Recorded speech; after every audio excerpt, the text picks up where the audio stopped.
कृष्ण गुरु जी। हरे कृष्ण गुरु जी, दंडवत प्रणाम सभी हरे भक्तों कृष्णा को। माता जी, दंडवत प्रणाम। सब भक्तों को दंडवत प्रणाम। ममता माता जी, नेहा माता जी, हरे कृष्णा प्रतिभा माता जी, संयुक्त को हे दंडवत प्रभु प्रणाम। जी, रूही माता जी, सभी दंडवत प्रणाम सब भक्तों को। भक्तों को दंडवत जय प्रणाम। कृष्ण गुरु जी, दंडवत प्रणाम ओम सभी माता जी, भक्तों देव को प्रभु दंडवत जी, प्रणाम। लक्ष्मी माता जी, प्रतिभा माता जी, सभी को दंडवत प्रणाम। हरे कृष्णा गुरु जी, दंडवत प्रणाम सभी भक्तों को दंडवत प्रणाम। हरे कृष्णा, दंडवत प्रणाम सब भक्तों को।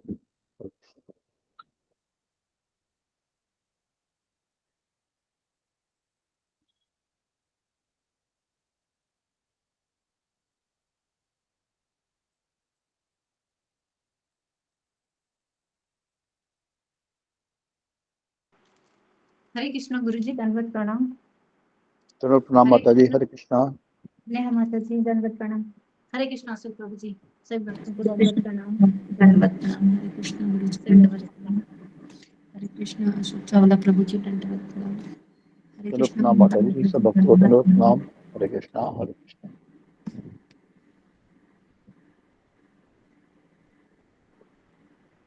हरे कृष्ण प्रभु जी। जी माता जी, शुरू आज करें? कौन बोलेगा? माता जी के पीछे पीछे कौन बोलेगा? प्रतिभा माता जी के पीछे पीछे ममता माता जी बोल। जी जी प्रभु जी। नेहा ठीक है माता जी। नेहा प्रतिभा माता जी बोलिए आप।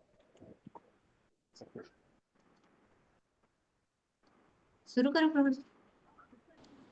हरे कृष्णा, सभी भक्तों को दंडवत प्रणाम। हरे कृष्ण शुरू करती हूँ प्रभु जी। आप जी म्यूट माता जी, हैं।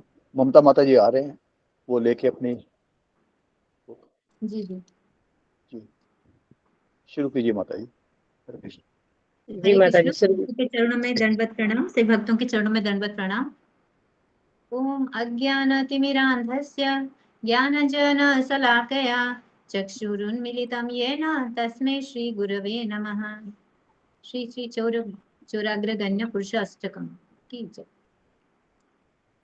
ब्रजे प्रसीद्धं नवनीतचोरं गोपाङ्गनानां च दुकुलचोरम्। ब्रजे प्रसीद्धं नवनीतचोरं गोपाङ्गनानां च दुकुलचोरम्। ब्रजे प्रसीद्धं नवनीतचोरं गोपाङ्गनानां च दुकुलचोरम्।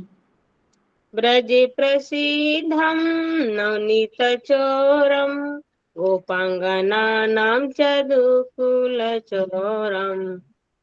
अनेकजन्मार्जितपापचोरं चोराग्रगण्यं पुरुषं नमामि।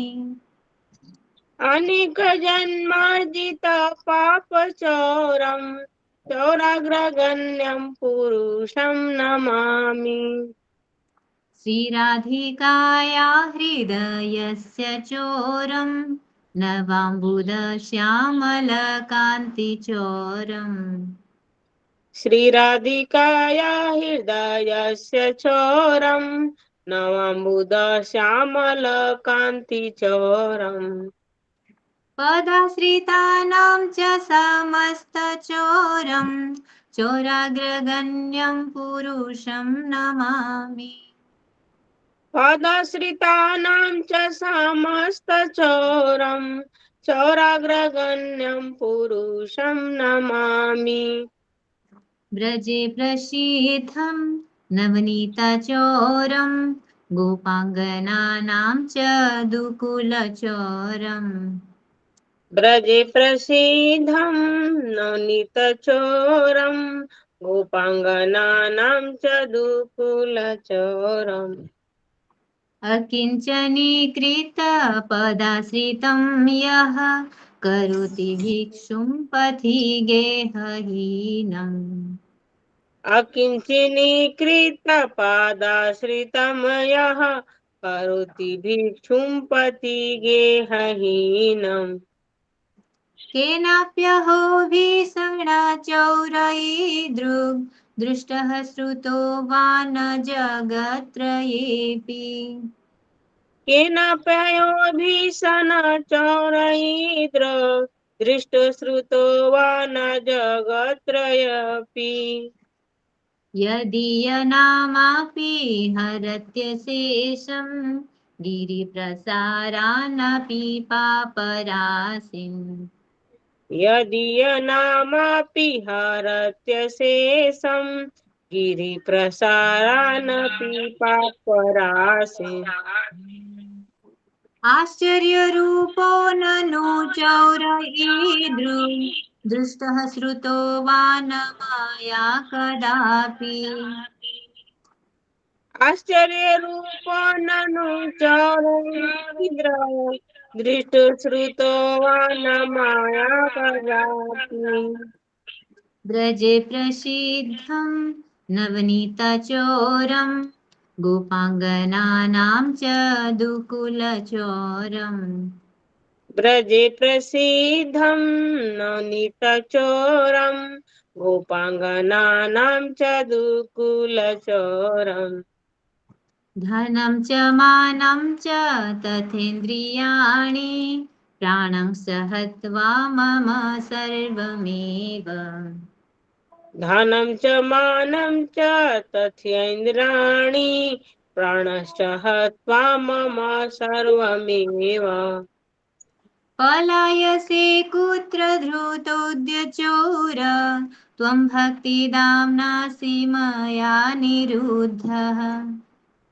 पालसपुत्रो धृतोऽद्यचोर त्वं भक्तिदाम्नासि माया निरुद्ध ब्रजे प्रसीद्धं नवनीतचोरं गोपाङ्गनानां च दुकुलचोरम् ब्रजे प्रसिद्धं नवनीतचोरं गोपाङ्गनानां च दुकुलचोरम् छिनत्सि घोरं यमपाशबन्धं भिनसि भीमं भवपाशबन्धम् भिनस्सि घोरं यमपाशबन्धं भिनस्सि भीमं भवपाशबन्धम्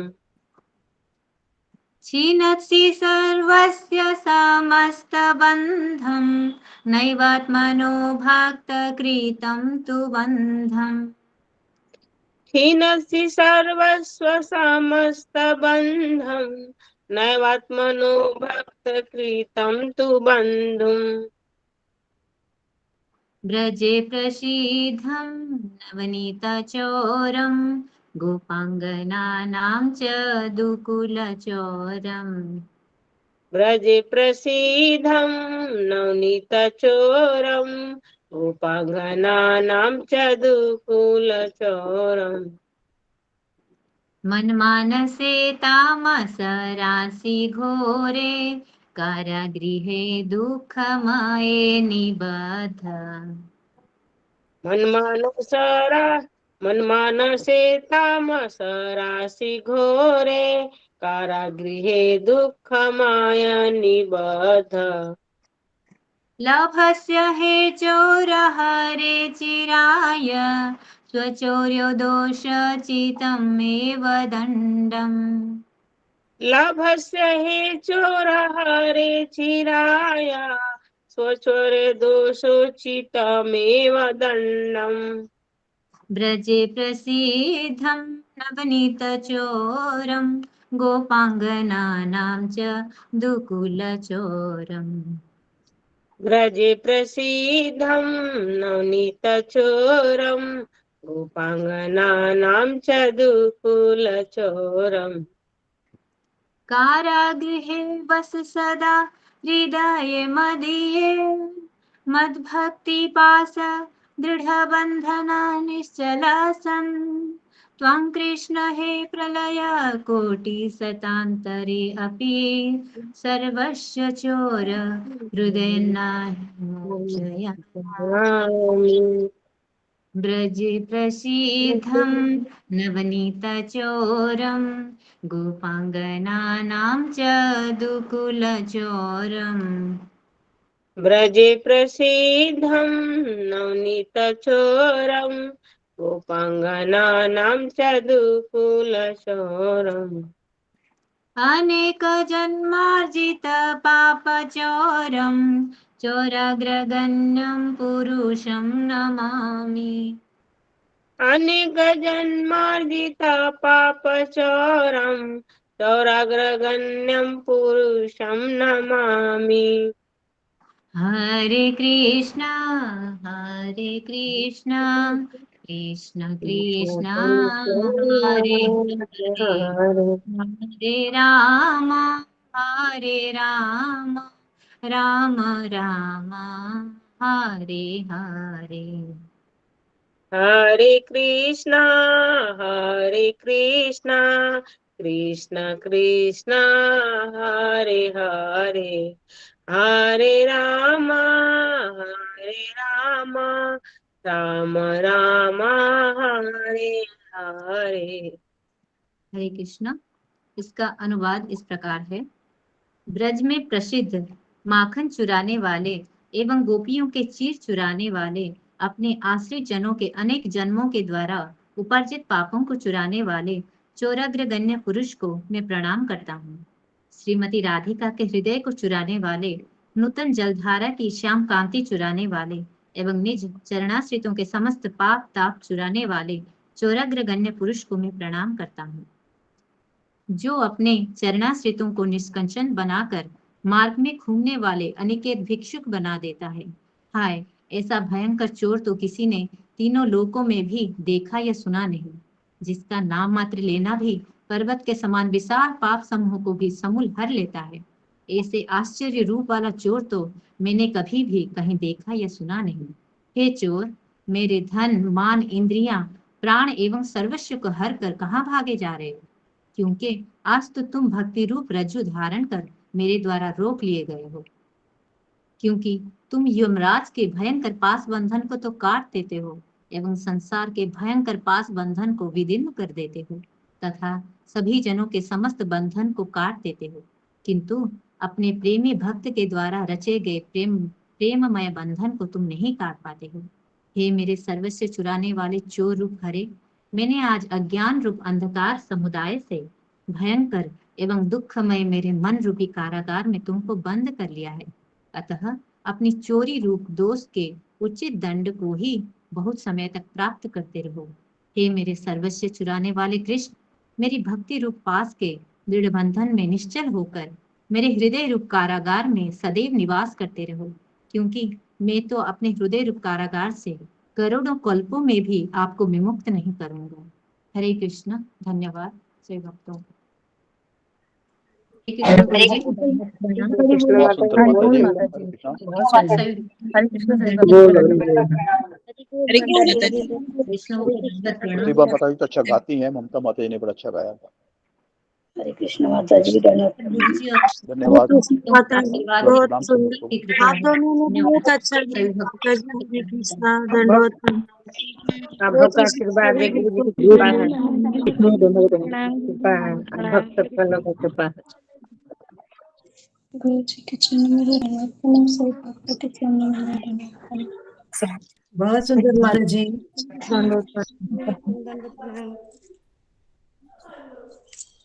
हरे कृष्णा प्रभु जी, अभी माता जी का तबीयत कैसा है?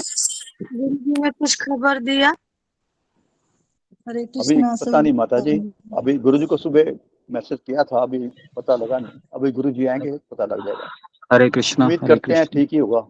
हरे कृष्णा गुरु जी, दंडवत प्रणाम। हरे राम हरे कृष्ण गुरु जी, राम राम हरे कृष्ण हरे राम राम राम प्रणाम गुरु जी। हरे कृष्ण हरे कृष्ण हरे कृष्ण गुरु जी, दंडवत प्रणाम। हरे कृष्ण सारे भगवान दंडवत प्रणाम। हरे कृष्ण हरे कृष्ण हरे कृष्णा सभी भक्तों में धन्यवाद।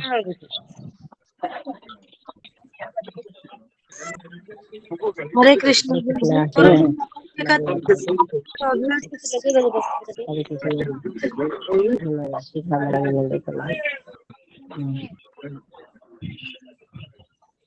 मोबाइल हरे कृष्ण हरे कृष्णा हरे कृष्णा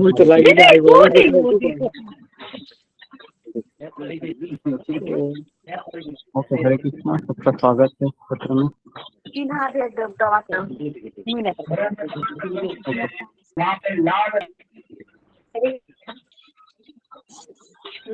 ओके जी, तो कुछ अनाउंसमेंट माता जी ठीक है इतना नहीं, अभी अभी ठीक है, अभी कुछ ठीक नहीं, लेकिन डॉक्टर ने और एक दिन रेस्ट करने के लिए कहा है, तो घर के सारे काम मुझे करने पड़ते हैं, तो इसके लिए मैं सुबह आ नहीं पाता हूँ, क्योंकि बच्चों का टिफिन बनाना है, उसके बाद फिर उनको नहलाना है, उसके बाद कपड़े पहनाना है, खोलना है, ये सारी चीजें, उनके बैग भरने, वो पहले वही करते थे, तो इसके लिए अभी मेरे ऊपर लोड आ रहा है, तो इसके लिए थोड़ा सा, तो सुबह जल्दी उठकर ही मैं मेरा माला करता हूँ, 2 बजे ही, 2 बजे 3:30 4 बजे, क्योंकि वो लोग उठ जाते हैं 4:30 5 बजे के बाद, उनके पीछे लगना पड़ता है मुझे, और वैसे भी आज नेटवर्क भी नहीं था, और सुबह से अभी नेटवर्क आया है, यहाँ पर काफी बारिश हो रही है, यहाँ पर अलर्ट आया है, मेरे सामने ही बहुत बारिश है, मैं कैसे तो यहाँ पर बैठा हूँ। ओके जी, तो भगवान की कृपा है, और आप सबने माला किया, इसके लिए आप सबका धन्यवाद। ओके जी, तो ये मैंने अपडेट आपको दे दिया है, और फिर भी और एक दिन लगेगा ठीक होने के लिए पूरी तरीके से, क्योंकि खाना भी मुझे ही बनाना पड़ता है, और उसके बाद फिर अभी मंदिर से मैंने 1 हफ्ता के लिए छुट्टी लिया है, तो उन्होंने कहा कि आप घर में ही रहिए इस तरीके से, तो घर में हूँ, मंदिर में छोड़ने के लिए जाता हूँ, तब मंदिर में दर्शन करके आ जाता हूँ। ओके ठीक है, कुछ अनाउंसमेंट है कीजिए। हरे कृष्णा गुरु जी, दोनों प्रणाम पावन चरणों में। गुरु जी सब मंगल है, हम माता जी के लिए श्री कृष्ण भगवान के चरणों में, श्रीमद समस्त वैष्णव आचार्य के चरणों में, श्री राधा प्रभुपाद जी के चरणों में, श्री राधानाथ स्वामी महाराज के चरणों में, सब भक्तों के चरणों में प्रार्थना करते हैं कि उनके लिए प्रार्थना करें, और शीघ्र ही वो जल्दी से स्वस्थ हों, ताकि आप भी अपना ख्याल रखें। गुरु जी आप तबियत कर लगते हैं, तो अपना ख्याल रखें आप भी, हम माता जी के लिए प्रार्थना करते हैं गुरु जी, बाकी सब मंगल है गुरु जी, और सब भक्त परिवारों के लिए प्रार्थना करते हैं गुरु जी। धन्यवाद। हरे कृष्ण। ठीक, हम ओके, हम 3 बार हरे कृष्ण महामंत्र बोलते हैं। हरे कृष्णा हरे कृष्णा हरे राम राम राम हरे हरे कृष्ण कृष्ण कृष्ण हरे राम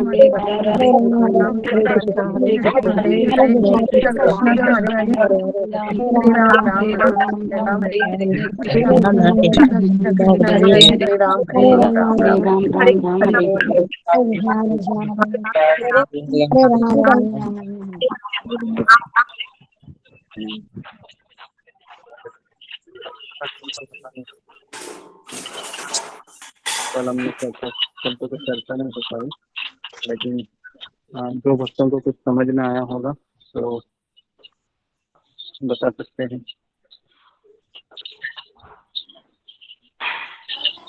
जसमीता बातें माता जी का आज टर्म है गुरु जी।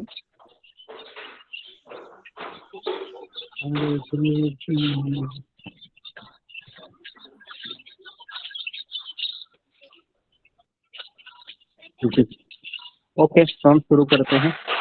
नहीं आ रहे हैं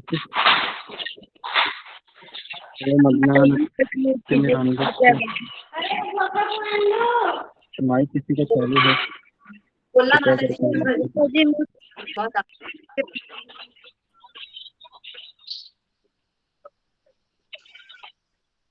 ओम अज्ञानतिमिरन्धस्य ज्ञानाञ्जनशलाकया चक्षुरुन्मीलितं येन तस्मै श्रीगुरुवे नमः।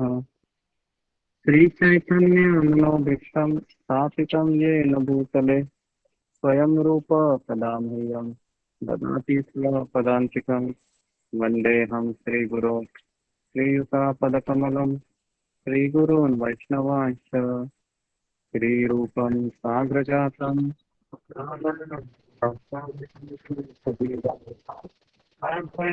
सावधूतं परिजना सहितं कृष्ण चैतन्य देवं श्रीराधा कृष्ण पादान सहगन ललिता श्री विशाखान्वितांश्च नमो ओम विष्णु पादाय कृष्ण प्रेष्ठाय भूतले श्रीमते भक्ति वेदांत स्वामी इति नामिने नमस्ते सरस्वती देवे गौरवाणी प्रचारिणे निर्विशेष शून्यवादी पाश्चात्य देशकारिणे हे कृष्ण करुणा सिंधु दीनबंधु जगतपते गोपेश गोपिका कांत राधा कांता नमोस्तुते सप्तकांचन गौरांगी राधे वृंदावनेश्वरी वृषभानुसुते देवी प्रणमामि हरिप्रिये वाञ्छाकल्पतरुभ्यश्च कृपा सिन्धुभ्य एव च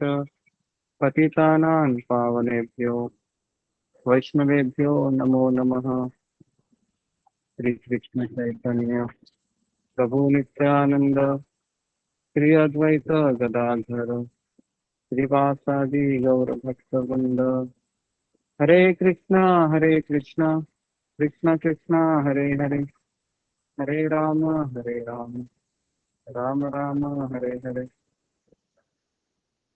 नारायणं नमस्कृत्यं नरं चैव नरोत्तमं देवीं सरस्वती व्यासं ततो जयामुदीरये नक्षत्रायेषु भद्रेषु नित्यं भागवत सेवया भगवतीरुत्तमश्लोके भक्तिर्भवती नैष्टिकी कृष्णाय वासुदेवाय देवकी नंदनाय च नंदगोपकुमाराय गोविन्दाय नमो नमः। तं करोति वाचालं मधुरं लङ्घयते गिरिं यत्कृपातमहं वन्दे श्रीगुरुदीनकारिणं। हरे कृष्ण। जी, सबका स्वागत है सत्र में। तो हरे कृष्ण जी, दंडवत प्रणाम सभी भक्तों को दंडवत तो मुझे बहुत हरे कृष्ण चलो मैं दंडवत मुझे प्रणाम। बहुत अच्छा लगा कल आप लोगों ने। हरे कृष्ण।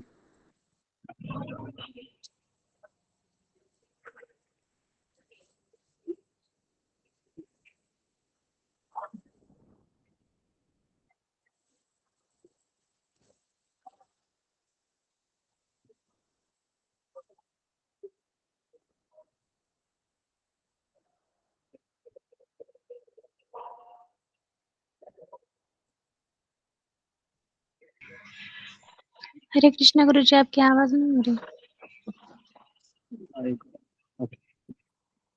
ठीक है।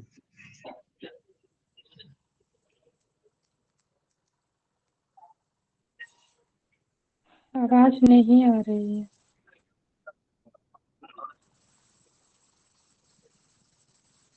हरे कृष्ण। जी, तो हम कहाँ पर रुके थे, किसी को याद है? गुरुजी श्लोक नंबर 12 करना था, हमने कल 26 तक किए थे। पर जो गुरुमुख से सुन के असर होता है, जो रस मिलता है गुरुमुख से सुन के, तो वो बात बनी नहीं।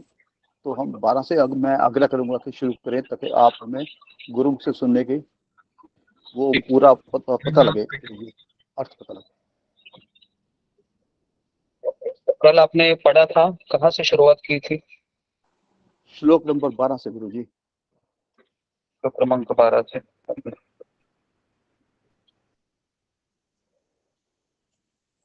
जी, तो बैकग्राउंड इस तरीके से है कि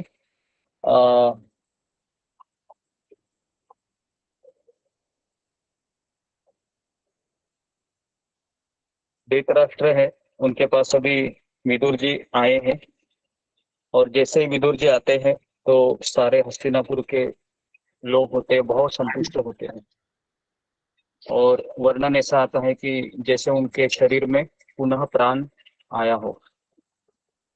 और उसके पश्चात हमने फिर गांधारी, द्रौपदी, कुंती महारानी, ऐसे स्त्रियों के बारे में, सुभद्रा, इसके बारे में चर्चा की और उसके बाद हम 11 श्लोक तक आए थे और उसके बाद आप सभी ने पढ़ा होगा, है ना। तो आज हम एक्सप्लेनेशन देखेंगे।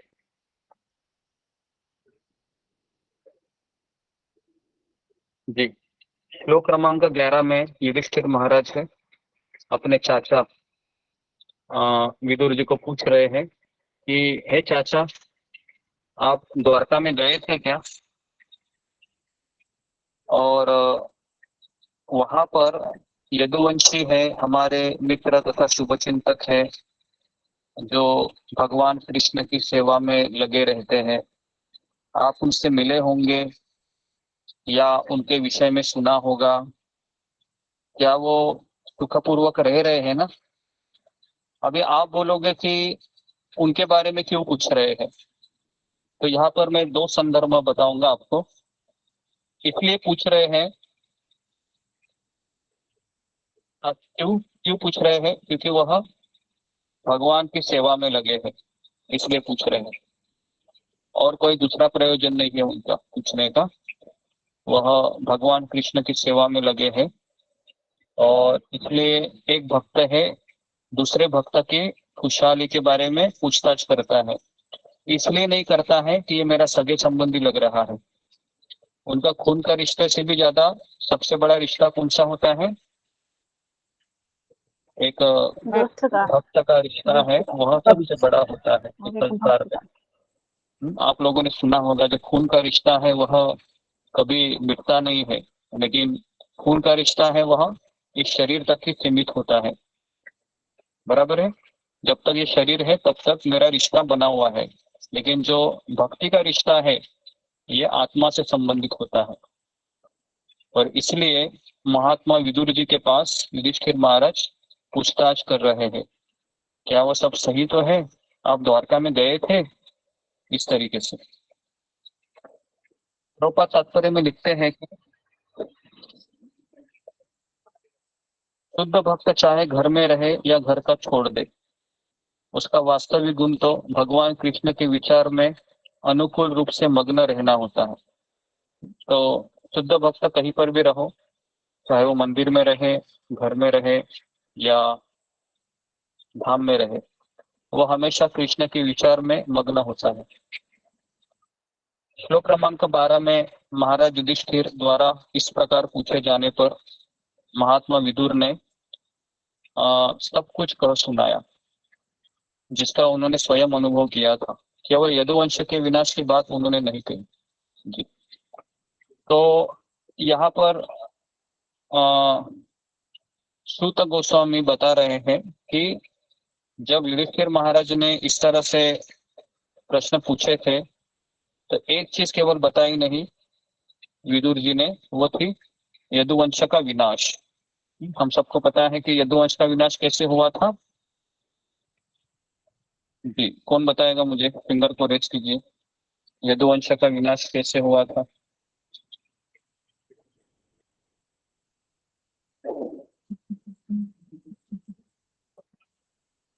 जी ओके जी, अशोक चावला प्रभु। प्रणाम गुरुजी।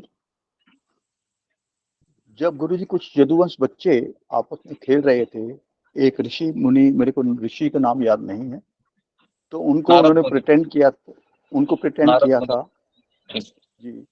तो उनको प्रिटेंड किया था कि एक लड़के को उन्होंने स्त्री का रूप दे दिया था। तो भाई इसके पेट में बच्चा है, बताइए आप ये लड़का है या लड़की है? तो वो सब जानते थे, उन्हें गुस्सा आ गया। तो उन्होंने कहा इसके पेट में शूल होगा और शूल होगा, ये सब यदुवंशियों का नाश करेगा। उसके बाद उन्होंने ये अपने राजा को बताई ये बात। जब शूल हुआ तो राजा ने उसको पिसवा के नदी किनारे, समुद्र के किनारे पे बहा दी, उसके पाउडर बना के। तो पाउडर से वहां पे वो घास उगी जो शूल की तरह ही थी, लोहे की, इसकी ब्रज की थी, और उसी से ही फिर ये इनका नाश हुआ, यदुवंशियों का। ओके जी, और थोड़ा सा डिस्क्रिप्शन जी, तितली मिश्रा।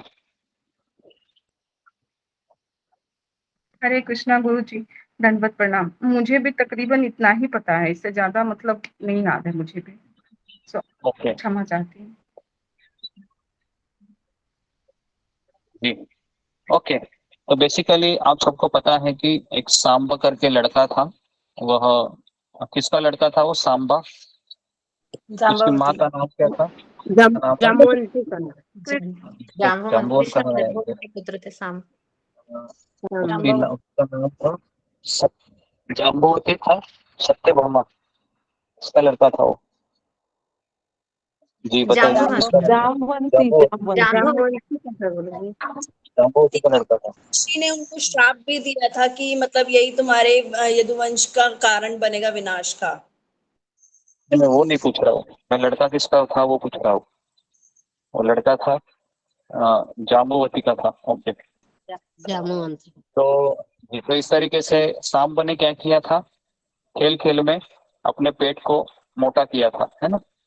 जैसे बच्चे, आपने देखा होगा ना, बच्चे भी खेलते हैं ऐसा गेम कि थोड़ा सा पेट बड़ा करके पूछते हैं कि, तो इसी तरह से खेल खुल में पूछ लिया था कि हे ऋषिवर बताइए कि इसको लड़का होगा या लड़की होगी। तो ऋषिवर को गुस्सा आकर कहते हैं कि इसको ना लड़का होगा ना लड़की होगी, इसके पेट से एक मुसल आएगा और वो मुसल तुम्हारे यदुवंश का विनाश करेगा। और इस तरीके से फिर आप सबको पता है कि सांब के पेट से मुसल निकलता है और आ, उस मुसल को क्या करते हैं? पीस दे है ना। जैसे हम नारियल को पीसते हैं ना, हाँ सबने पीसा होगा नारियल को। तो उसी तरह से उसको पीसते हैं और जो चूरा है वह समुद्र में फेंकते हैं। और जो अंतिम जो छोटा सा होता है ना, जब आप पीसते हैं नारियल तो छोटा सा उड़ता है कि नहीं, बच जाता है ना छोटा सा, क्योंकि उसको हम पीस नहीं सकते। फिर वह फेंक देते हैं वह उसमें समुद्र में। और जैसे ही समुद्र में फेंक देते हैं तो वो जो छोटा सा हिस्सा हिस्सा वो जो बच जाता है ना, वह एक मछली खा लेती है। तो हम सबको पता है वो खर का एक शिकारी है, उससे एक बांध बना लेता है। और जो पाउडर होता है उस पाउडर से समुद्र के किनारे बड़े बड़े बाम्बू के लोहे के पेड़ उग जाते हैं और उसके वजह से मार देते हैं जब वो घायल हो जाते हैं, है ना। उससे आप देते हैं तो ये सारी चीजें भगवान की इच्छा से होती है ना। यदुवंश लोग वहां पर शराब पीते हैं। अभी हम शराब पियेंगे तो वो किसकी इच्छा से होगा? वो हमारी इच्छा से होगा, है ना। अपनी इच्छा से। हाँ, तो इस तरह कोई ऐसा कह सकता है ना कि देखो भाई यदुवंशी लोगों ने भी शराब पिया, है ना, तो मैंने शराब पी ली तो प्रॉब्लम क्या है? प्रॉब्लम ये है कि वो भगवान की इच्छा थी, क्योंकि उनको विनाश करना था भगवान को। अभी मुझे कौन बताएगा कि भगवान ने उनको अपने पहले ही इस तरह से क्यों मरवाया? क्या प्रयोजन था भगवान को? क्या भगवान उनको रख नहीं सकते थे? जी, कौन बताएगा इसका उत्तर? फिंगर को रेस कीजिए। हाँ, भगवान ने क्यों उनको रखा? जी, प्रतिभा कुमारी। हरे कृष्ण गुरु जी, दंडवत प्रणाम। गुरु जी, जैसे जो गांधारी जी का अभिशाप था, जैसे कि तुम्हारा पूरा यदुवंश पूरी तरह से नष्ट हो जाएगा, तो कृष्ण अंत में इसलिए रहे अंत तक क्योंकि वो देखना चाहते हैं कि कोई ना बचे। इसलिए सर मुझको ऐसा लगता है गुरु जी, इसलिए पूरा विनाश होने के बाद उन्होंने आखिर में अपना शरीर नहीं, को छोड़। मेरा ये सवाल था कि यदुवंश लोगों ने, भगवान ने क्यों ने उसको रखने दिया? मतलब क्योंकि भगवान तो अपनी लीला खत्म करके जा सकते थे और यदुवंशी लोगों को भी रख सकते हैं यहीं पर, लेकिन भगवान ने उनको अपने पहले ही क्यों भिजवाया अपने धाम में? ये मेरा सवाल है। जी जी, जी गुरु जी, ओके। वही बताए जैसे कि गांधारी जी का अभिशाप था ना, गांधारी नहीं जी नहीं, का। वो सब तो तो ठीक है। हाँ, गांधारी का भी अभिशाप है, वो भगवान ने ही करवाया था कि गांधारी मुझे शाप दी इस तरीके से। जी, इसका कारण ये था कि यदुवंश लोग बहुत शक्तिशाली थे और बहुत थोड़ा सा इतने शक्तिशाली थे कि वो अपनी शक्ति का दुरुपयोग कर सकते थे, है ना। तो इसलिए भगवान ने कहा कि यदुवंशी लोग हैं, ये मेरी लीला में सहायता करने के लिए आए थे। तो भगवान ने ऐसा प्रयोजन किया कि उन्होंने गांधारी के शाप का इस्तेमाल किया, है ना। गांधारी भी एक तरीके से भगवान के शाप से वो भगवान के प्रयोजन से अभिभूत हुई और उस शाप का प्रयोग उन्होंने उस तरीके से करवाया। जी ओके, धन्यवाद गुरुजी। हरे तो कृष्ण। श्लोक क्रमांक 13 में आगे कहते हैं कि दयावान महात्मा विदुर पांडवों को कभी भी दुखी नहीं देख सकते थे, है ना। अतएव उन्होंने इस अप्रिय तथा असह्य घटना को प्रकट नहीं होने दिया, क्योंकि आपदाएं तो अपने आप आती ही है। ये क्यों नहीं बताया विदुर जी ने? क्योंकि अगर विदुर जी के मुंह से ही सुनेंगे कि यदुवंश का विनाश हुआ है तो युधिष्ठिर महाराज को दुख होगा, है ना। तो दुख इसलिए होता कोई दुखदायी चीज बताते हैं क्या रिश्तेदारों को? जब तक वो ना बोले वो नहीं बताते हैं, बराबर है, जब तक ना पूछे, है ना। लेकिन कहीं से ना कहीं से पता चल ही जाता है। तो नीति शास्त्र के अनुसार ऐसा अप्रिय सत्य नहीं कहना चाहिए जिससे अन्य व्यक्तियों को कष्ट हो। विपदा सदैव प्रकृति के नियमानुसार स्वतः ही आती है, अतएव इसका प्रचार करते हुए उसे अधिक उभारना नहीं चाहिए। महात्मा विदुर जैसे दयावान व्यक्ति के लिए विशेष रूप से प्रिय पांडवों के साथ व्यवहार करते हुए यदुवंश के विनाश जैसी अप्रिय घटना को उद्घाटित करना प्राय असंभव था, इसलिए उन्होंने जानबूझकर ऐसा नहीं किया। तो विदुर ने जानबूझकर नहीं बताया, क्योंकि बताते थे तो युधिष्ठिर महाराज दुखी होते थे। श्लोक क्रमांक 14 में इस प्रकार अपने कुटुंबियों द्वारा देवतुल्य सम्मानित होकर महात्मा विदुर कुछ काल तक अपने बड़े भाई की मनोदशा को ठीक करने हेतु तथा इस प्रकार अन्य सबको सुख देने हेतु वहां पर रहे। जी, तो विदुर जी वानप्रस्थ आश्रम लिए थे, बराबर है, मतलब घर छोड़ दिया था उन्होंने। तो वहां पर वो वापस क्यों आए थे? जी, कौन बताएगा मुझे, ये वापस क्यों आ गए अपने घर पे? क्या उनको अपने घर की याद आ रही थी बहुत? क्या कारण था? फिंगर को रेज कीजिए, वापस क्यों आए वो? जी, मंजू सिंह। गुरुजी वो धृतराष्ट्र को जो है मार्ग दिखाने के लिए आए थे कि अब इस जो है राज का जो तुम्हें यहाँ पे सुख भोगने की जो तुम्हें आदत होगी इसको छोड़ो और अपना जो कर्तव्य है जीवन का उसका पालन करने के लिए अब तुम इस राजपाट को छोड़ो और वन को चलो। तो वो उनको सत्य का मार्ग दिखलाने के लिए वापस आए थे, उनको अपने साथ ले जी जाने के लिए। जी जी, तो बेसिकली देखिए धृतराष्ट्र बहुत कपटी था। एक चीज मैं आपको यहाँ पर बता रहा हूँ, ध्यानपूर्वक सुनिए। धृतराष्ट्र बहुत कपटी था, धृतराष्ट्र बहुत नालायक भी था, और धृतराष्ट्र ने अपने जीवन में बहुत गलतियां की थी। लेकिन धृतराष्ट्र का एक सबसे बड़ा एडवांटेज क्या था कि उसका बड़ा भाई भगवान का, बड़ा नहीं छोटा भाई भगवान का शुद्ध भक्त था। समझ में आ रहा है? इस चीज को आप ध्यानपूर्वक सुनिए। अगर किसी भक्त को, है ना, अगर उसका कोई रिश्तेदार है बहुत पसंद है ना, और वो आखिरी दम तक उसका भला चाहता है, भले वो कमीना है, भले वो नालायक है, लेकिन फिर भी उसका इतना भाग्यशाली है कि वो भगवान के शुद्ध भक्त को अच्छा लगता है, तो उसका कुछ तो सुकृति है इकट्ठा होता है ना, या फिर वो कुछ तो है अच्छा गति को प्राप्त हो सकता है, भले उसने बहुत सारी चीजें की थी। इसका मैं एक और उदाहरण आपको देना चाहूंगा। चैतन्य महाप्रभु की लीला में सार्वभौम भट्टाचार्य का एक जावई था। जावई मतलब उसके बेटी का दामाद बोलते हैं उसको, सॉरी दामाद था, उसका नाम था अमोघ, है ना। सार्वभौम भट्टाचार्य का दामाद था, उसका नाम था अमोघ। तो चैतन्य महाप्रभु जब खाना खाने के लिए आते थे ना सार्वभौम भट्टाचार्य के घर प्रसाद खाने के लिए, तो ये दामाद उनको बहुत गाली देता था, बहुत गाली देता था कि ये सन्यासी होकर देखो कितना खाता है, इसका काम ही क्या है, ऐसे सन्यास लिया है, बस यहाँ पर आ रहा है, पकोड़े खा रहा है, स्वीट खा रहा है।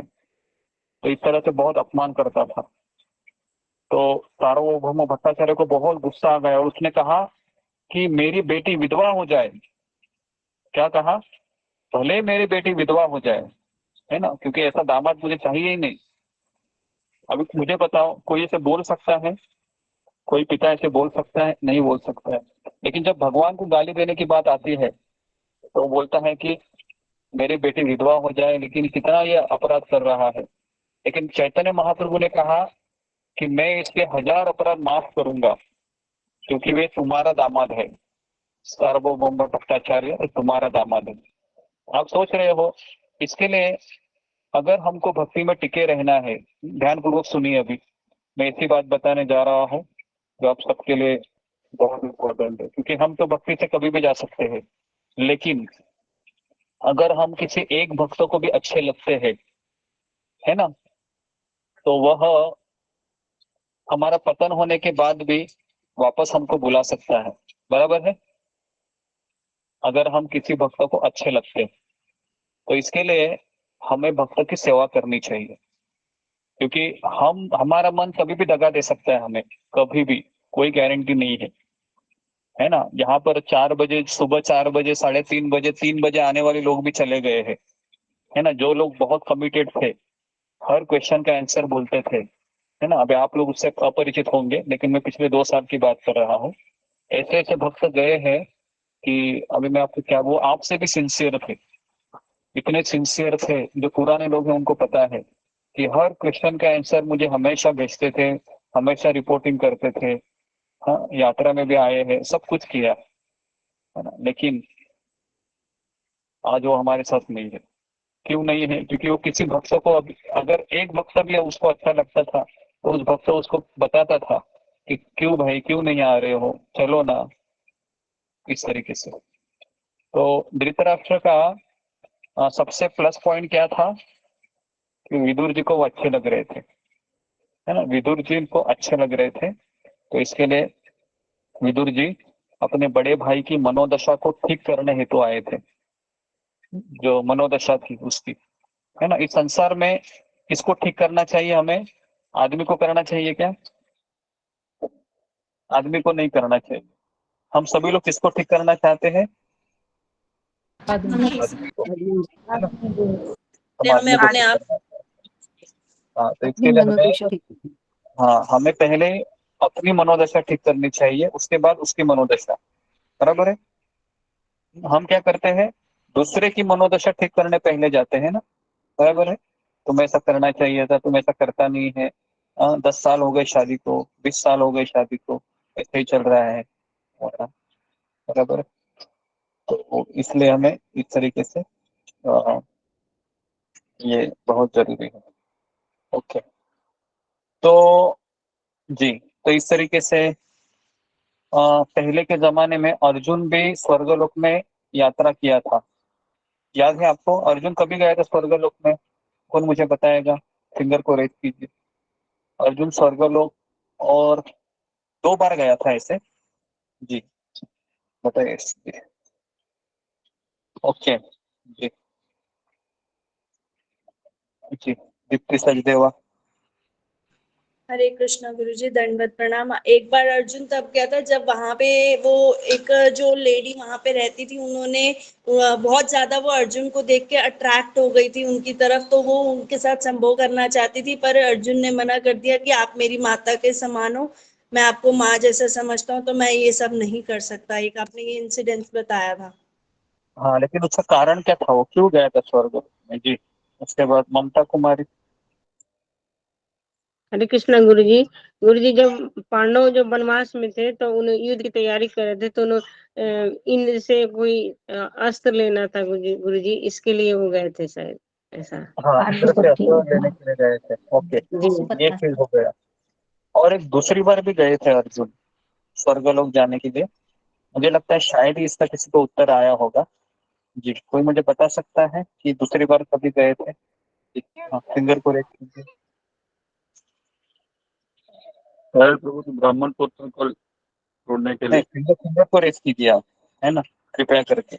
आप ऐसे ही मत बोलिए।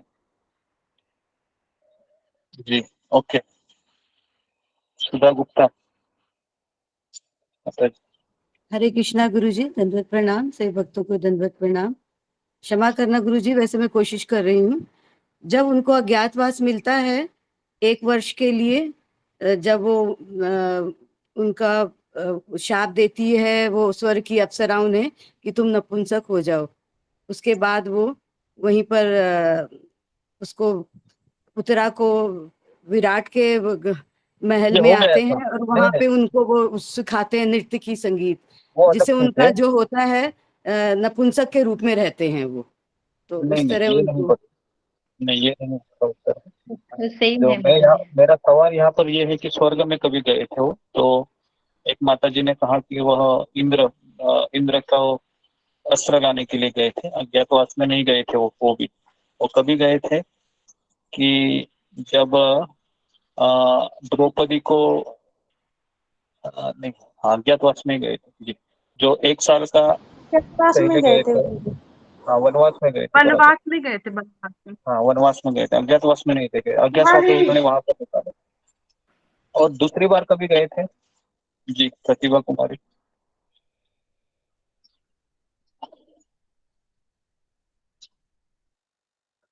किसी को याद है? ओके, नहीं याद है तो मैं ही बोल रहा हूँ। आपको पता है, ध्यानपूर्वक सुनिए जी, ध्यानपूर्वक सुनिए जी। मीना कुमारी माता जी, हाँ बोलिए, आप ट्राई करोगी? हरे आपको हरे कृष्णा गुरुदेव, दंडवत प्रणाम। गुरुदेव, जब अर्जुन द्वारिका गए तो वहां पे एक ब्राह्मण थे, वहां पे उनके जी पुत्रों को अनायास मतलब जन्म लेने के बाद वो पुत्र जो है हाँ उठा लिए जाते। तो अर्जुन ने उनकी झोपड़ी के ऊपर एक अपने बाण से वो बनाया और प्रतिज्ञा ली कि मतलब इस बार का आपका जो पुत्र जन्म लेगा तो वो हाँ जो हाँ है मृत्यु को नहीं प्राप्त होगा।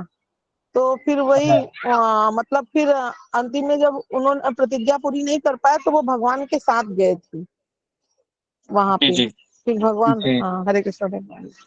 जी जी जी। एक एक चीज है, ये जो अभी बताया इन्होंने कि एक बार ब्राह्मण आए थे अर्जुन के पास और कहे थे कि मुझे मेरा लड़का है वह चाहिए करके। तो उस लड़के को मर गया था वो। तो अर्जुन है वो लड़का एक्चुअली ब्रह्म ज्योति में ही था उधर। तो अर्जुन ब्रह्म ज्योति तक चले गए थे और उस ब्राह्मण के पुत्र को वहां से लेके आए थे।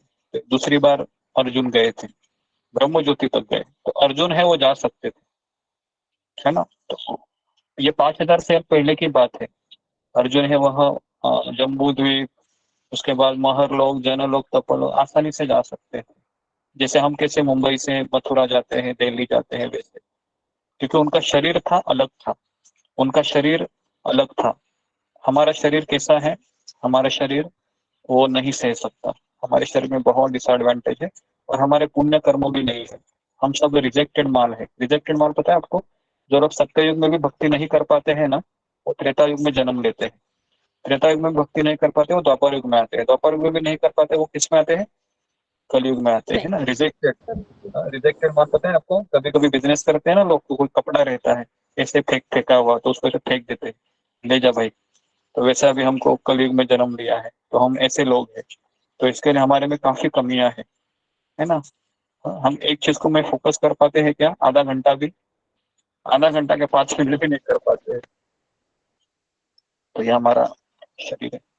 ओके, श्लोक क्रमांक 15 में मंदुक मुनि के द्वारा शापित होकर जब तक महात्मा विदुर ने शूद्र का चरित्र निभाया, तब तक पाप कर्म करने वालों को दंडित करने हेतु यमराज के पद पर अर्यमा कार्य करते थे। तो जब यमराज कहाँ आए थे? महाभारत में विदुर जी के रूप में। तो यमराज का पोस्ट क्या हो गया? खाली हो गया ना अभी। अभी लोगों को सजाएं कौन सुनाएगा? तो किसने वो पद पर कार्य किया था फिर? अर्यमा। अरे अरे अम्मा, अरे अरे अम्मा। हरियम। तो ये अर्यमा के बारे में मैं आपको बताना चाहूंगा कि अ,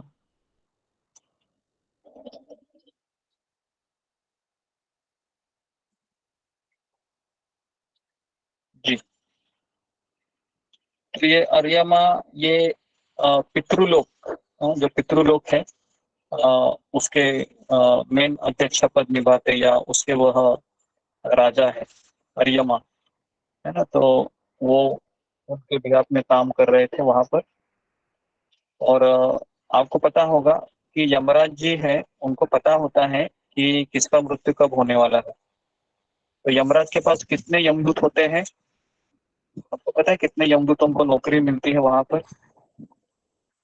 कई यमदूत होते हैं वहां पर, क्योंकि एक व्यक्ति को लेने के लिए कम से कम कितने लोग चाहिए?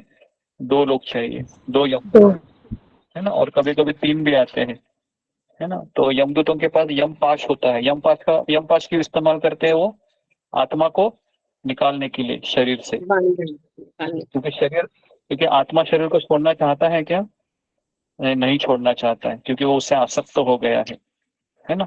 तो इसके लिए उसको यमपाश क्या करते हैं, यमपाश से निकाला जाता है उसको, तो उसका फिर मूर्त शरीर उधर ही पड़ा रहता है, और आत्मा के साथ और एक शरीर चलता है। कौन सा शरीर चलता है?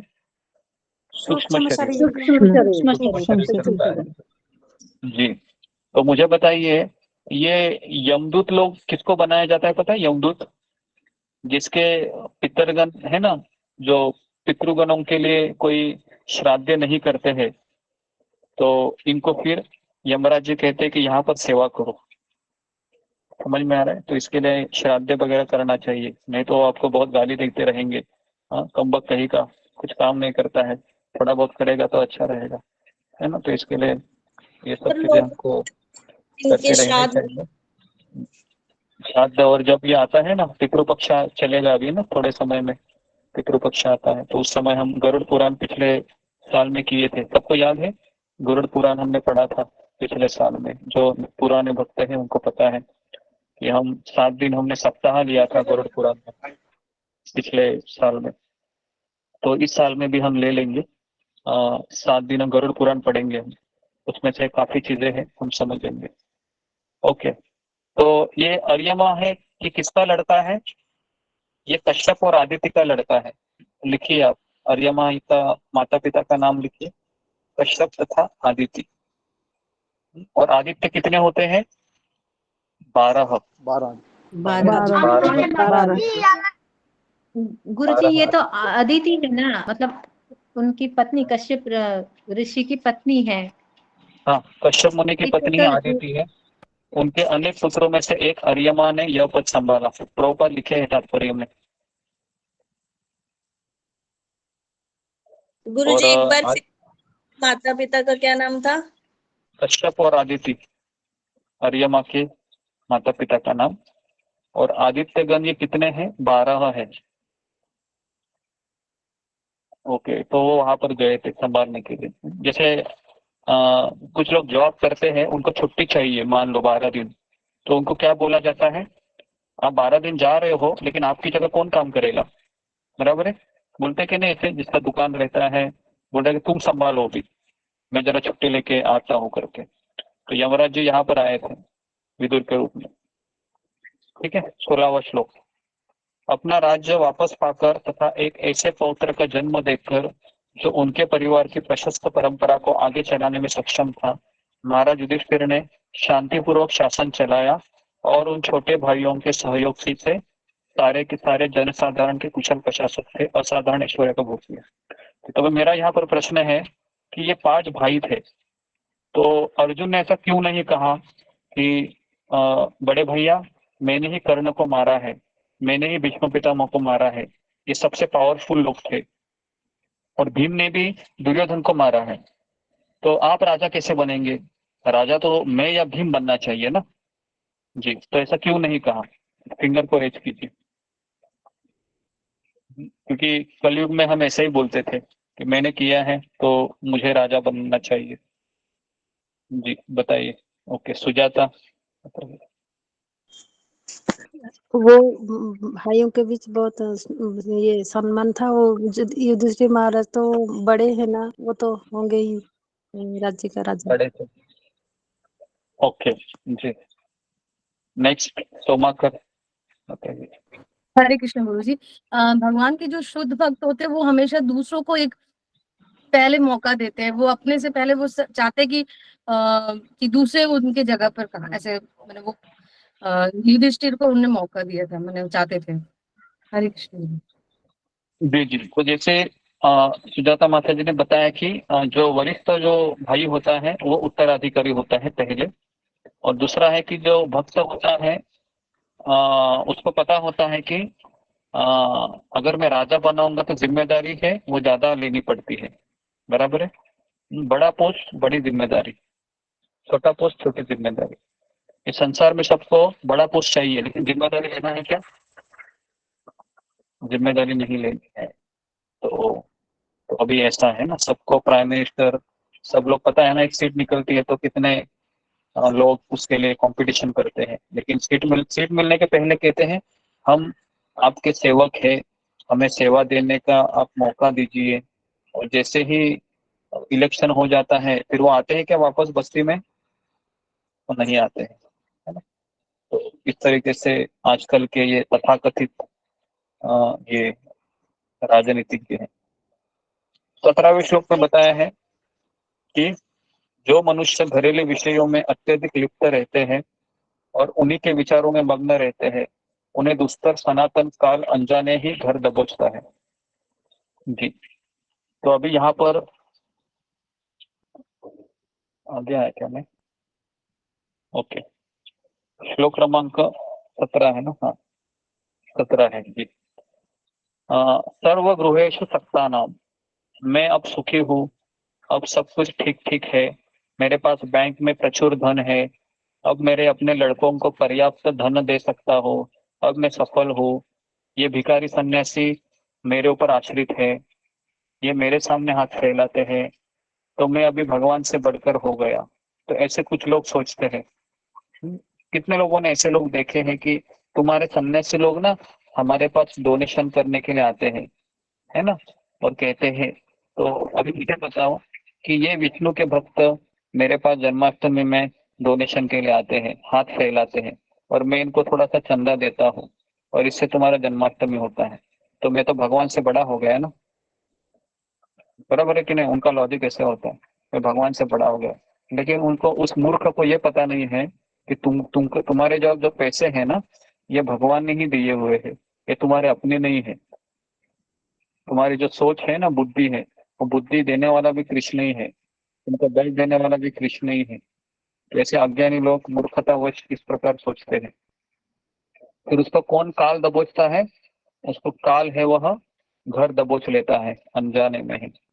बराबर है। तो इस तरीके से 18वें श्लोक में बताते हैं कि महात्मा विदुर सब कुछ जानते थे, अतएव उन्होंने महाराज धृतराष्ट्र को संबोधित करते हुए कहा, हे राजन, कृपा करके यहाँ से शीघ्र ही बाहर निकल जाइए, विलंब न कीजिए, जरा देखें भय ने किस प्रकार आपको वशीभूत कर रखा है। तो अभी विदुर जी डायरेक्ट क्या बोल रहे हैं? विदुर जी बोल रहे धृतराष्ट्र को कि हे राजन, कृपा करके यहाँ से शीघ्र ही बाहर निकल जाओ। तो क्रूर काल को किसी की चिंता नहीं होती है, चाहे वह महाराज धृतराष्ट्र हो या महाराज युधिष्ठिर क्यों ना हो। तो बूढ़े हुए थे धृतराष्ट्र को, लेकिन धृतराष्ट्र किससे आसक्त थे? अपने सिंहासन से, हस्तिनापुर का सिंहासन है ना, छोड़ ही नहीं रहे थे वो। तो धृतराष्ट्र ने 100 पुत्रों का बलि दिया एक तरीके से। क्यों? क्योंकि उसको राज सिंहासन चाहिए था। और अभी भी धृतराष्ट्र राजा भले ही बने थे, लेकिन वो धृतराष्ट्र को हमेशा राजा ही कहते थे। तो इस तरीके से विदुर जी अभी बहुत तीखे शब्द कह रहे हैं। इस भौतिक संसार में कोई भी व्यक्ति इस भयावह स्थिति का निराकरण नहीं कर सकता। हे स्वामी, शाश्वत काल के रूप में पूर्ण पुरुषोत्तम भगवान हम सबके पास आ पहुंचे हैं। तो ऐसा कोई उत्तम शक्ति नहीं है जो मृत्यु के क्रूर पंजे को रोक सके। बड़े बड़े लोग यहाँ से चले गए हैं। रावण था, हिरण्यकशिपु था, और उसके बाद है ना सिकंदर था। पता है सिकंदर बोल रहा था कि और एक बॉक्सर था, उसका नाम क्या था? मोहम्मद अली। सुना है आपने? मोहम्मद अली का बॉक्सर था वो, है ना। तो वो बोलता था आई एम द ग्रेटेस्ट, मैं भगवान को भी पराजित कर सकता हूँ बॉक्सिंग में, है ना। और अब उसको जब कोई तो बीमारी हो गई पैरालिसिस करके, और उसको फिर ओलंपिक का जो ये होता है ना मशाल, वो उसको जलाने के लिए आमंत्रित किया गया। तो उसके बाद उसका हार है ना ऐसे ऐसे ऐसे थर थर कांप रहा था ऐसे, पता है वो मशाल भी नहीं उसके हाथ में पकड़ी जा रही थी, है ना। और उसके बाद उसका इंटरव्यू लिया गया कि क्या आप ग्रेटेस्ट हो? तो उसने क्या कहा? आई एम द ग्रेटेस्ट फूल, ऐसा कहा उसने कि मैं ग्रेटेस्ट फूल हूँ मैं ग्रेटेस्ट नहीं हूँ। तो इस तरीके से इस संसार के लोग है ना बोलते हैं अपना नशा के धुत्त में कि मेरे पास मैं बहुत ग्रेट हूँ, भगवान से भी बड़ा हो गया हूँ, लेकिन कुछ साल के बाद बूढ़े हो जाते हैं ना, बराबर है। तो हर एक का समय होता है। पहले के जो लोग थे है ना, जैसे बॉलीवुड के स्टार थे, राजेश खन्ना, अमिताभ बच्चन, ये पहले बहुत स्टार थे एक समय में, लेकिन आज उसको कोई पूछता है क्या? राजेश खन्ना भी नहीं है, चला गया बेचारा। अमिताभ बच्चन को देखा है कैसा बूढ़ा हो गया है ना। तो ये इस तरीके से प्रकृति हमें बुढ़ा बना देती है और हम बोलते हैं कि मैं ग्रेट हो गया हूँ। तो इस तरीके से काल है ये सबसे बड़ा भगवान की शक्ति है, जो मृत्यु के पंजे को कोई रोक नहीं सकता। तो इस संसार में बुढ़ापे का कोई उपचार है क्या? बुढ़ापे का कोई उपचार है? कोई उपचार नहीं है बुढ़ापे का, है ना, बराबर है। केवल वो डाई मिलता है मेडिकल में, बस वो काला करते हैं, लेकिन उससे भी बुढ़ापा चला जाता है क्या? उससे भी नहीं जाता है। कुछ लोग थोड़ा गोली लेते हैं, ऑर्गेनिक गोलियां भी आती है अभी मार्केट में, पता है, वो भी गोली लेते हैं ऑर्गेनिक, ताकि मैं जवान हो जाऊं, है ना। तो ये भी फेल है इस भगवान के प्रयोजन के। श्लोक क्रमांक 20 में, जो भी सर्वोपरि काल के प्रभाव में है उसे अपना सबसे प्रिय जीवन काल को अर्पित करना चाहिए। अन्य वस्तु तथा धन, सम्मान, संतान, भूमि तथा घर को तो कहना ही क्या। तो यहाँ पर बताया गया है कि जो भी सर्वोपरि काल है, शाश्वत समय के प्रभाव में है, उसे अपना सबसे प्रिय जीवन काल को अर्पित करना चाहिए। तो ऐसा कहा जाता है कि जीवन में पत्नी, संतान, घर, भूमि, धन इत्यादि सब कुछ त्यागना पड़ता है एक समय में, बराबर है। लेकिन फिर भी है, इस संसार में व्यक्ति कहता है कि मैं इन्हीं के साथ रहूंगा। क्यों? कौन मुझे बताएगा? कि हम पड़ोसी वालों को भी देखते हैं कि उसके संसार में पहले 2 लोग थे, 3 लोग थे, लेकिन अभी उसकी पत्नी चली गई, बेचारा अकेला रहता है। और हम भी दोनों पति पत्नी, बच्चे रहते हैं, लेकिन हम ये कभी नहीं सोच पाते कि अगला नंबर मेरा है। क्यों? बताइए, फिंगर को रेस कीजिए, हम क्यों ऐसा सोच नहीं पाते हैं? जी बोलिए, क्यों नहीं सोच पाते हम ऐसे? जी सोमानी माता जी। कृष्ण गुरु जी दंडवत प्रणाम। क्योंकि गुरु जी हम उसमें आसक्त रहते हैं और 3 गुणों के प्रभाव में रहते हैं, तो कभी तमोगुण कभी रजोगुण आता रहता है और हम उसमें बहुत ही आसक्त रहते हैं, हम सोच आगे की सोचते ही नहीं। जी जी जी, तो ये इसका सही आंसर है। एकता सोमानी माता जी ने कहा कि हम 3 गुणों के अधीन है और हम हमेशा सोचते हैं कि ये मेरा पति हमेशा मेरे साथ जिंदगी भर रहने वाला है ना। वो सोचते हैं कि हम दोनों हमेशा साथ साथ जिएंगे, साथ साथ मरेंगे, है ना, जैसे फिल्मों में दिखाया जाता है ना। एक मूवी आई थी, आपने भी देखी होगी, वो बहुत पुरानी मूवी थी, वो उसका नाम था एक दूजे के लिए। देखा है आपने? उसमें किस तरह से वो मरते हुए दिखाया है उनको, कैसे दोनों, है ना। तो वो बोलते हैं जिएंगे तो साथ में, मरेंगे तो साथ में। तो ऐसे लोग रहते हैं, तो है ना, वो देखने वाले तो ऐसा लगता है उनके साथ बुरा हो गया, लेकिन कुछ बुरा नहीं हुआ, वो दोनों एक दूसरे से आसक्त थे, बराबर है, बहुत आसक्त थे। तो इसके लिए भागवत के शब्दों से हमें हर चीज को देखनी चाहिए। इस संसार के लोग क्या करते हैं, अपनी भावना के अनुसार वो देखते हैं, इसके साथ बुरा हुआ, इसके साथ अच्छा हुआ। लेकिन भागवत क्या कहता है, अगर हम जीते जी भगवान का नाम नहीं लेते हैं तो हम कैसे हैं? मरे हुए हैं, बराबर है, हम मरने के समान ही है। अगर हमारा शीश किसी साधु के सामने नहीं झुकता है तो मेरा सर है वह कुछ काम का नहीं है। तो मेरे कान है, अगर साधु के मुख से शब्द नहीं सुनते हैं तो मेरे कान क्या है? सर्प के बिल के जैसे है, पता है, सर्प के भी बिल होते हैं ना, सांप के, वैसे। तो इस तरह से भागवत में बताया गया है। ओके, श्लोक क्रमांक 21 में बताया है, आपके पिता, भाई, शुभचिंतक तथा पुत्र सभी परलोक को सिधार चुके हैं, और दूर चले गए हैं। आपने स्वयं भी अपने जीवन का अधिकांश समय व्यतीत कर लिया है।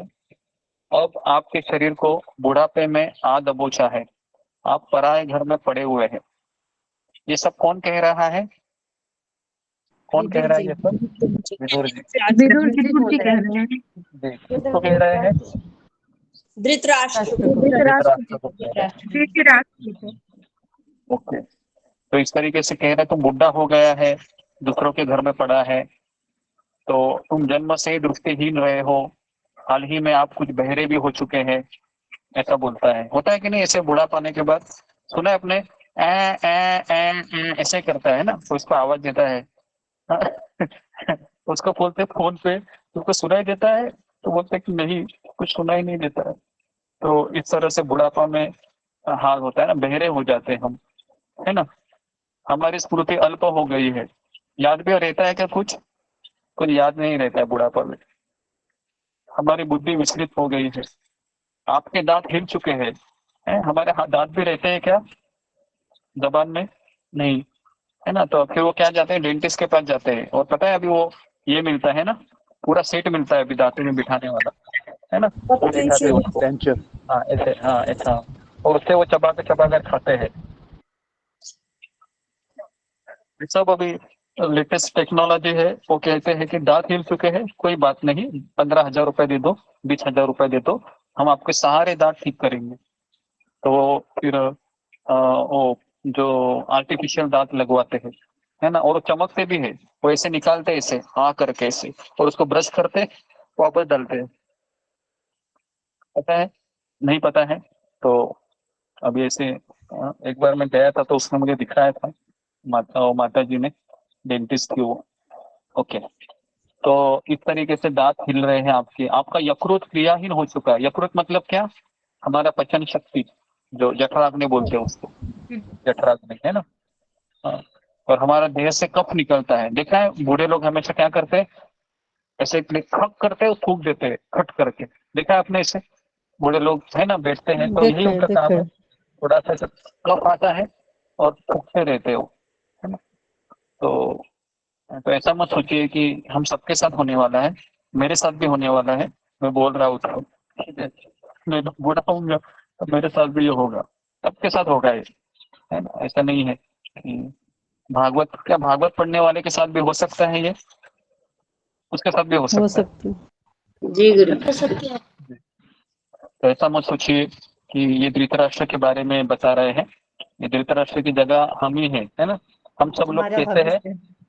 हम सब लोग धृतराष्ट्र की तरह ही है ना, बराबर कि नहीं? हम सब लोग धृतराष्ट्र ही तो है, घर में ही तो हम आ सकते हैं, है कि नहीं? है।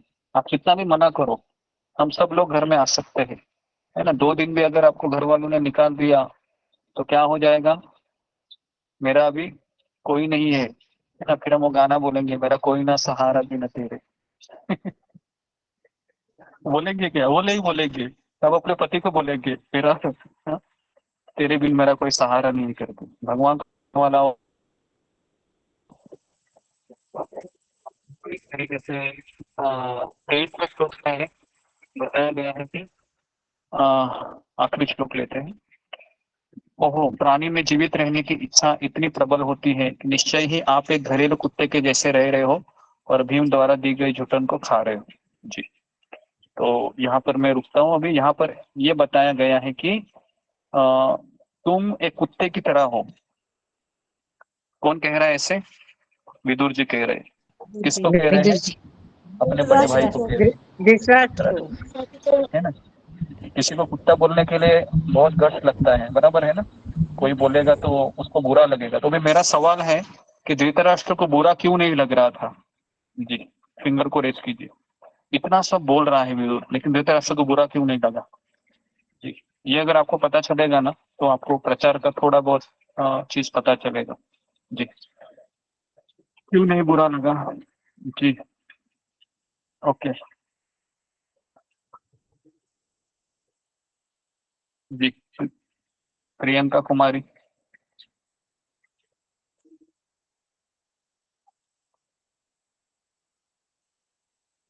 उसके बाद ऋतुपूर्णा।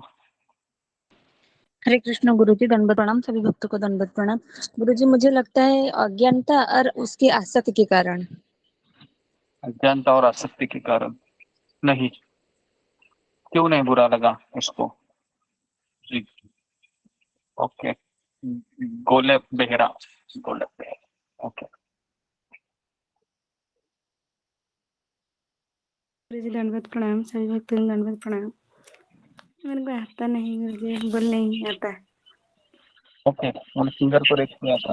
नेक्स्ट पूजा डिमरी, ओके। हरे कृष्ण गुरुजी, दंडवत प्रणाम। सभी भक्तों को दंडवत प्रणाम। गुरुजी, मुझे ऐसा लगता है कि अंदर ही अंदर धृतराष्ट्र जी को पता था कि उन्होंने अपने जीवन में क्या गलतियां की हैं, और जो जो सब कुछ उन्होंने खोया था उसके बाद अंदर ही अंदर उनके मन में वो तो था कि हाँ मेरे से ये गलतियां हुई हैं, और ये भी उन्हें पता था कि विदुर जी एक शुद्ध भक्त हैं, तो इसलिए वो ओके उनके अंदर ये हिम्मत थी कि ये सुन सकें वो। जी, नहीं ये इसका मुझे मेन समझना उत्तर। था। ओके ओके, ठीक है, मैं और एक को पूछता हूँ जी। जी, जुम्मा गोराई। हरे कृष्णा गुरुजी, दंडवत प्रणाम। जैसे माता जी ने कहा कि वैसे ही मुझे भी लगता है, क्योंकि उनको उनको पूरी ज़िंदगी बीत चुकी थी, अब लास्ट में वो खड़े थे और सब कुछ वो जानते थे। कहीं न कहीं वो भी अपनी गलती का कुछ पश्चाताप कर रहे थे मन ही मन, लेकिन अभी उनके संसार के प्रति, घर के प्रति वो आसक्ति नहीं गए थे और उनको कुछ शुद्ध भक्त की सानिध्य में नहीं मिले थे, जो उनको ज़ोर ज़बरदस्ती करके भक्ति मिलाए। तो मुझे लगता है ऐसा गुरुजी यही है, कुछ भूल हो जाए माफ़ कर दीजिए। हरे कृष्णा। ओके, नेक्स्ट प्रतिभा कुमारी। हरे कृष्ण गुरुजी, दंडवत प्रणाम। गुरुजी, मुझको ऐसा लगता है जैसे कि उन्होंने जो आज तक का ऐशो आराम का जो अनुभव किया था, जो सुख सुविधा उनको मिल रही थी, उनको शायद ये ऐसा लगता होगा कि जो विदुर जी हैं वो मुझको ले जाएंगे वानप्रस्थ में, पता नहीं, मतलब वहीं जाने की, मतलब विदुर जी के साथ जाने की उनकी इच्छा नहीं हो रही है। ऐसा मुझको ओके, लगता है गुरुजी, क्षमा कीजिएगा। देवी मंडल माता जी। हरे कृष्णा गुरुजी, दंडवत प्रणाम। इसका आंसर बहुत सिंपल है। हाँ बोलिए। जी गुरुजी, हरे कृष्णा। आपने कहा था कि उनको बुरा क्यों नहीं लग रहा, इसमें मुझे हाँ लगता है कि उन्हें, वो जान रहे थे कि मैं गलत हूँ, तो मुझे बुरा क्यों लगेगा, मैंने गलती नहीं, किया है, सही है। जी ओके। नेक्स्ट विकास निगम प्रभु। हरे कृष्ण गुरुजी, दंडवत प्रणाम। गुरुजी, मुझे ऐसा लगता है कि इसमें उनकी सारी आसक्तियां भगवान तोड़ चुके थे, क्योंकि उनका सब कुछ खत्म हो चुका था। तो अब उनके अंदर कहीं ना कहीं आत्मज्ञान हो चुका था, और इसकी वजह से जो इनको विदुर जी समझा रहे थे उस चीज को वो रिलेट कर पा रहे थे, और अब उस मार्ग पे जाकर के सद्गति प्राप्त करना चाहते थे। हरे कृष्ण गुरुजी, दंडवत प्रणाम। ओके, नेक्स्ट मीना कुमारी माता जी। हरे कृष्ण गुरुदेव। मुझे भी यही लगा कि वो अपनी बुद्धि के अनुसार उन्होंने जी के सब कुछ देख चुके थे, और अब जो है विदुर जी की बात वो हमेशा ही मानते आए थे। विदुर जी को वो जानते भी थे कि विदुर जी जो है वो किस लेवल की, मतलब इस समय उनके पास विदुर जी के अलावा और कोई भी नहीं था इसकी वो बात मानते, तो इसलिए जो है उन्होंने 60% कुछ हिंट आया है आपके उत्तर से। आखिरी वृषाली का कृष्ण गुरुजी, दंडवत प्रणाम। सभी भक्तों के चरणों में दंडवत प्रणाम। धृतराष्ट्र को पता था कि विदुर ये उनसे बहुत प्रेम करते थे और उनके हितचिंतक थे, तो इसलिए उनके शब्दों का उनको बुरा नहीं लग रहा था। जी जी, ये सबसे बेस्ट आंसर है जो रुचाली ने दिया अभी, है ना। मैं यही उत्तर खोज रहा था कि अगर जिससे व्यक्ति प्रेम करता है उसको डांट सकता है कि नहीं डांट सकता, बोलो, डांट है ना। सकता है। तो डांट सकता है गुरुजी।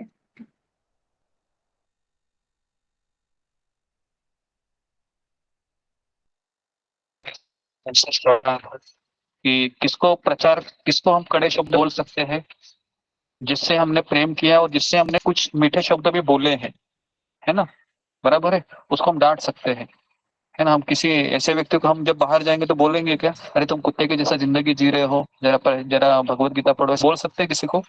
नहीं बोल सकते, है ना। लेकिन किसको बोल सकते हैं हम, जिसको हम बहुत प्रेम करते हैं, है ना, और हम उसका बहुत अच्छा हो, इसको प्यार से समझने से नहीं हो रहा है, तो मैं थोड़ा सा तीखे शब्दों से इसको समझाता हूँ, लेकिन ये उसको ये तीखे शब्द भी फूलों के जैसे लगे। किसको? धृतराष्ट्र को। क्यों? क्योंकि धृतराष्ट्र को पता था तो वो मेरा हितचिंतक है। तो ये पहले पता होना चाहिए कि वो मेरा विनिश्चित है। ये अगर सही है तो फिर व्यक्ति थोड़ा सा बोल सकता है कि क्या तुम्हारा जीवन चल रहा है ऐसे ही कुत्ते के जैसा। तुम भीम तुम्हारे सामने चपाती फेंक रहा है और तुम उसको खा रहे हो। जिस भीम ने तुम्हारे बच्चों को मारा है, शर्म आ रही है कि तुमको? तो इस तरीके से वो बोलना चाह रहे थे विदुर जी। ओके, तो यहाँ पर मैं रुकता हूँ। तो 23 श्लोक तक हमने चर्चा की है। तो नेक्स्ट टाइम हम 24 श्लोक से आगे देखेंगे। ओके जी। ग्रंथराज श्रीमद् भागवतम की जय। श्रील प्रभुपाद की जय। जय गुरुदेव महाराज की जय। हरे हरि प्रणाम। तो हरे नाम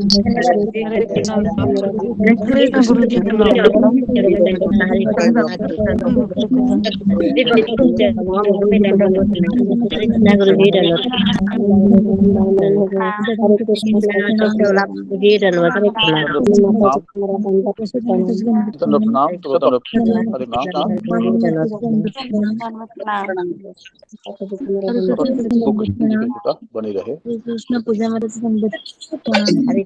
वैशाली महाराज जी नमन। हरे कृष्णा पूजा महाराज जी नमन। हरे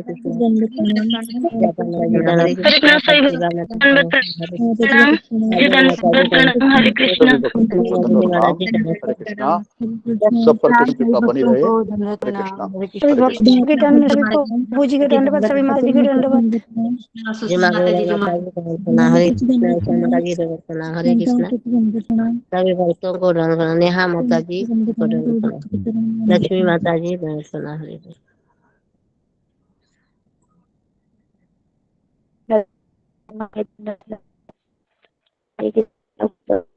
कृष्णा।